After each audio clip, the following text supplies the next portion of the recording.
Hai Sobat Perbankan, Sobat UMKM yang berbahagia, sukses, semangat.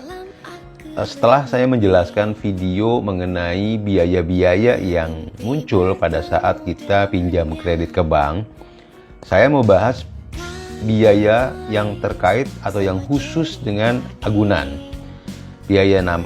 Ada beberapa biaya terkait agunan. Yang pertama adalah biaya pengikatan agunan. Pengikatan itu artinya bahwa agunan itu menjadi barang yang dikuasai oleh bank, diikat.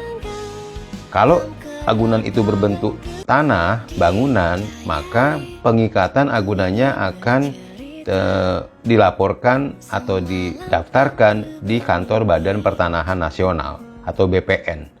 Kalau dia kendaraan bermotor, maka didaftarkan sebagai barang yang diikat fidusia dengan sertifikat jaminan fidusia. Nah, biaya itu biaya yang pertama, biaya pengikatan. Nilainya atau besarnya itu sekitar 0,25% dari nilai agunan atau nilai pengikatan atau nilai kreditnya.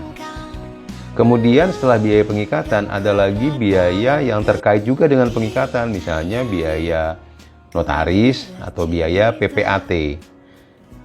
Itu merupakan biaya yang dikeluarkan untuk jasa PPAT atau notaris. Itu ada tarifnya juga yang sudah standar. Kemudian biaya terkait agunan lainnya, kalau agunan itu baru dibeli atau baru akan di take over dari kredit bank lain ataupun dari nasabah debitur lain, maka dia ada biaya peralihan. Kalau dia tanah bangunan, dia ada peralihan hak tanah bangunan, PPHTB. Dia harus bayar semacam pajak atau retribusi.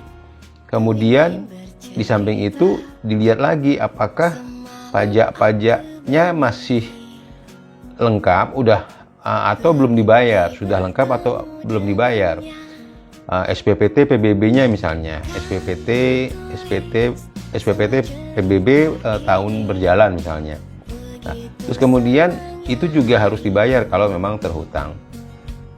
Nah, itu adalah biaya terkait agunan, biaya pengikatan, biaya terkait pengikatan, biaya pajak-pajak. Belum lagi kalau kita harus mengeluarkan untuk biaya balik nama kendaraan bermotor yang akan dibeli misalnya, itu juga termasuk biaya agunan. Kemudian biaya terkait agunan lainnya adalah biaya asuransi agunan. Kita harus bayar premi sesuai dengan agunan yang diasuransikan. Kalau rumah tinggal atau rumah toko atau rumah kantor atau bangunan, biasanya asuransi kerugian standar. Itu yang harus kita bayar. Atau kita mau memperluas kerugian itu menjadi kerugian yang tidak lazim, misalnya bencana alam, kemudian banjir, peperangan, huru-hara dan sebagainya. Jadi itulah yang akan kita tambahkan sebagai biaya premi dari agunan itu. Demikian, mudah-mudahan bermanfaat. Salam UMKM, salam perbankan.